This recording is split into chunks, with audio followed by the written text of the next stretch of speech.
What's going on, everybody, and welcome back. So by now we have all seen the megatins are leaked. We know everything that's going to be in them, and if you don't, get out from under that rock, go look it up, or better yet, just keep watching this video. We're going to talk about some of the bigger name cards and roughly where we expect their release price. Again, release price, not pre-release. Personally, if you're looking to get singles, I probably wouldn't pre-order just about any of these. Maybe once they're up and going. If you guys want, we can cover the pre-order prices and say if you should or shouldn't buy them. But personally, I'm saying stay away from pre-ordering singles. It's going to be over opened for one, so there's going to be so many cards. It's going to be so crazy. So much of this is going to hit the market. The prices will go down, and that's what we're going to do today. I'm going to give you my release prices, where they'll be for a few months or so, and then kind of longer term, like right now how we saw Dragoon go up over $80 up to $90 at a point, Extravagance hitting like $30, you know, Borload Savage Dragon, IP Masquerena both coming up towards that $20 mark. So where you can expect some cards to be in the future, but more importantly, like I said, where they're going to be kind of on that release point and when you should pick up your singles. So first and foremost, it's coming, guys. Crossout Designator is here.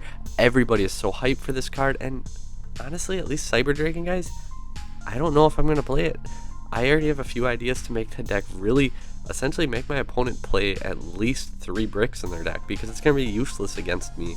Cyber Traps being one big deck that can just not play Designator and not care about Designator at all. So you're just, boom, giving your opponent 3 bricks right in their deck. And again, we're not really caring about the cards that they're probably maining for that Designator. They probably got 2 copies of Nibiru, 2 copies of, X, Y, or Z card. Now they have 5 dead cards versus your deck. So if you can build your deck to basically play around Crossout Designator, I do have a few other ideas. Gotta hit that subscribe button if you want to see them, but you're going to be a big leg up on the competition. And I think people say it takes away the creativity and the deck building. I think it adds to it. Sure, lots of people are just going to 3 cross out, 2 of this, 2 of that, 2 of that, 2 of that, side in 2 ofs, and it's going to work for some decks, but not all decks. Being said, it's going to make mirror matches fun, especially for meta decks. It's going to make mirror matches really fun. That's something. But anyway, Crossout Designator, it's the Dragoon of the set. It's going to be in that $35 to $50 range on release. Pre-sales, there's actually one up for $85. I wouldn't pay $85 for it personally. I wouldn't. It's going to be in that probably closer to the 50 higher end mark on release, and I do expect this card to go up decently quick though. If you can get it for 50, I would get a playset right away. I absolutely expect this card to settle. It's easily 60, 65 plus, if not into that 80 range. I just think on release it's going to be so open, it's going to hit the market. It will come down closer to 50, and that's where I would pick it up if you see it or if you can get it for that. But it's going to hit 70, 65, maybe even creep up to that 80. It's a 3 of that a lot of people are going to play. Yeah, it's going to be expensive, guys, and it's going to go up way faster than Dragoon did. You only needed 1 Dragoon. You play 3 crossouts. So again, I expect it to be around the $50 mark once the product fully gets opened and hits the market, but it's going to go up. That's one of the cards that you can pretty much guarantee you're going to want to get it sooner than later. Some other bigger name cards, obviously Triple Tactics Talent being in the tins. That's big. It needed the reprint. We're all really happy for it. I think it's still going to be in that 20-ish range. I could see it going like 25 to 30 after a little while. But again, this is one where I expect the tins to be opened a bunch, and I think Crossout's going to be more of a staple. I could see it being in that $15 to $20 range for a decent while, and then creeping on up closer towards 30 in the more long term. But that 15 to 20 I think is a good range to buy your Triple Tactics Talent. Another one that's pretty much right in that range, Nadir Servant, not quite as much of a staple as a Triple Tactics Talent or Crossout, but again, in that 15 to 20, probably closer to 15 range. Think this is more like on the level of like Extravagance, where it's going to be dipped down in that probably 13 to 15 range for a while, and then right back to 20, and then over time going back up towards 30. But again, 15 to 20 I think is a pretty good range that Nadir Servant to pick it up at, because it probably will hit that 20 to 30, probably mid 20s as time goes on, because I don't see another reprint for the whole Dogmatica core, at least not for a little while. Shadal Schism being another card that can come through with your Dogmatica package if you're playing that. It's probably in the 7-12 range. Think like IP Masquerena here in the high single digits. Over time, I could see it hitting 20 again, but for a long time, it's going to be high single digits, like 11, 12, 7 to 12, somewhere in that range for the majority of the time. Same with Ice Dragon's Prison. Again, I think it might be a little bit higher than Schism, maybe in the 10 to 15, 9 to 14, somewhere in there for quite a while, and then eventually creeping on up towards the high teens. But Ice Dragon's Prison, I would definitely not buy it unless you're getting it in the low teens. Schism, like I said, high single digits I would buy it at, but I wouldn't buy it at more.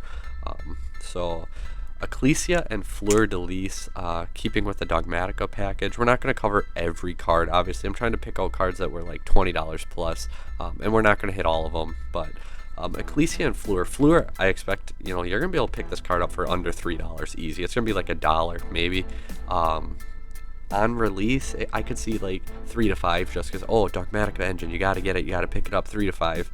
But it's going to be closer to $1 when everything's said and done. Ecclesia, on the other hand, 4 to 7 on release, and I could actually see Ecclesia holding that high single digits, that $7-8 mark, but not really going too much higher.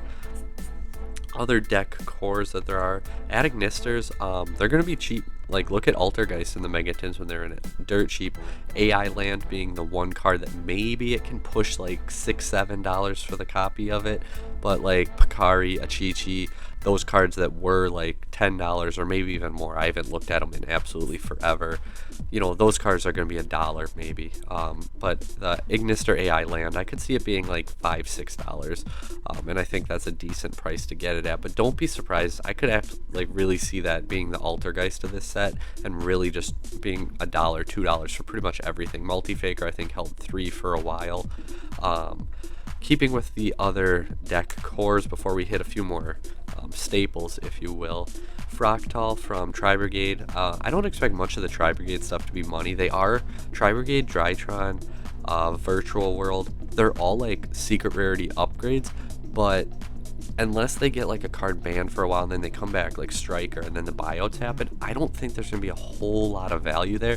Maybe penny stocks, like if you can get them for $1, maybe they go up to $3. So if you put $100 in, you just made $100, something like that. But as far as like making money on a card, I don't see a whole lot of value unless you're talking like real long-term, real risky.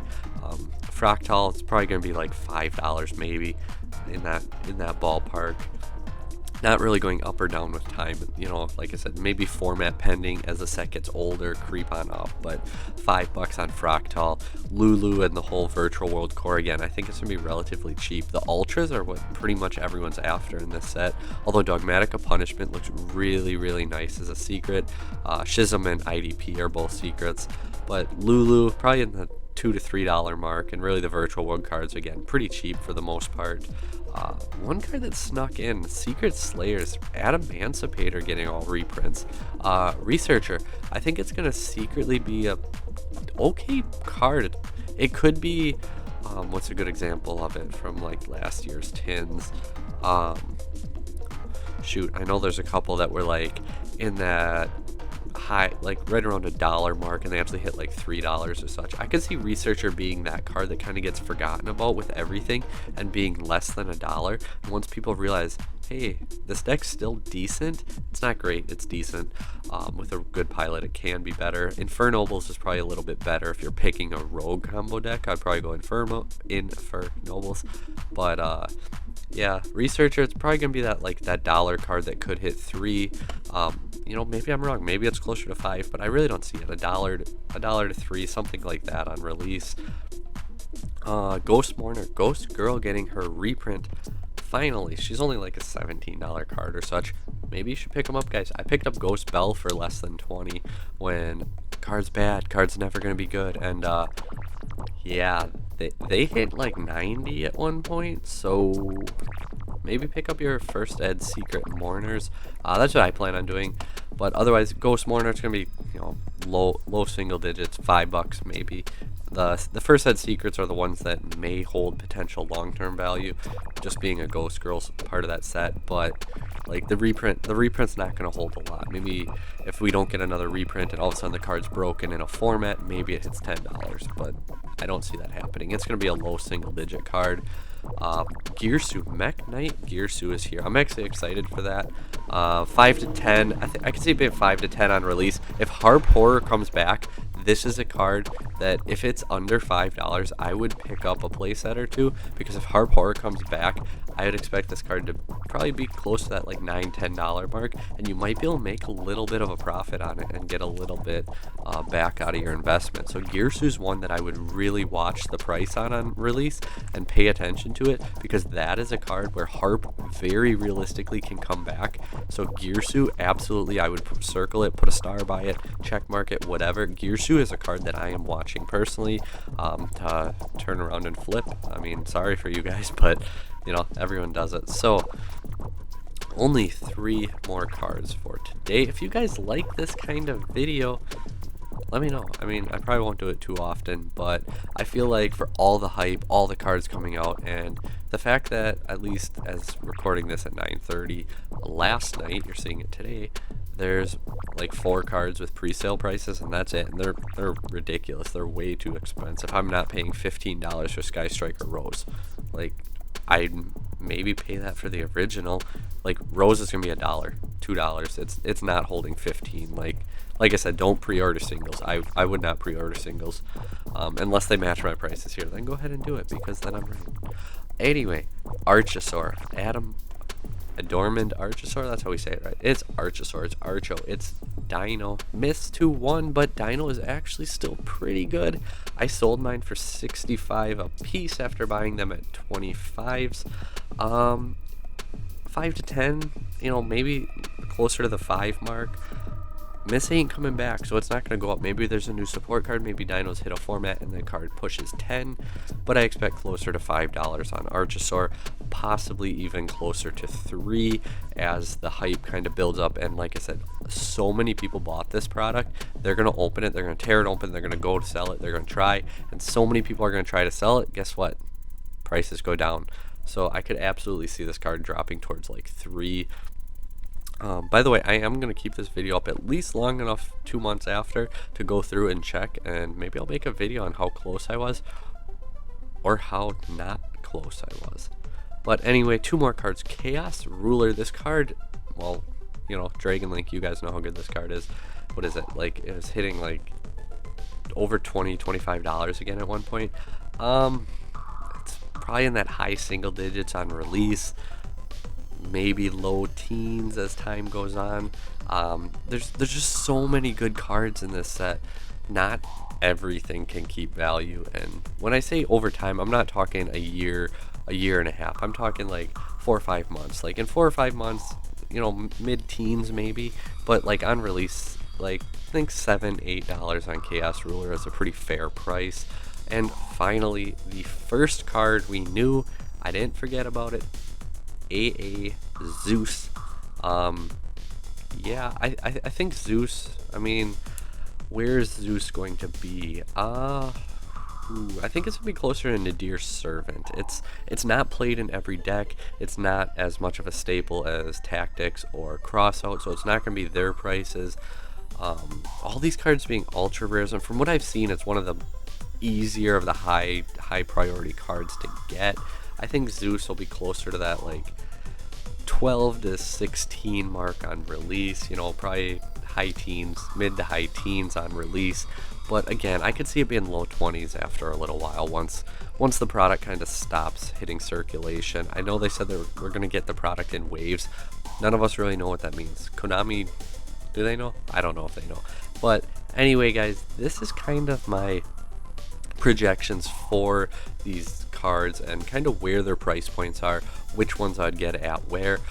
Again, you know, invest responsibly. Don't take this and say, come back and tell me, oh, you were wrong, I lost this. Well, okay, I lost $60 on fantasy football last weekend too. I don't go yell at the guy who I got advice from. Like, it happens, guys. Sometimes you win, sometimes you lose, but I do really stand by this information and plan on using it when I go into the market when regular sales start, not pre-sales. Because guys, again, do not pre-order singles, please. They're going to be so overhyped, it's going to be crazy. But anyway, guys, thank you for watching. Hit the subscribe button, especially if you like Cyber Dragon content. That is our specialty here. Thanks for watching, and until next time, take care.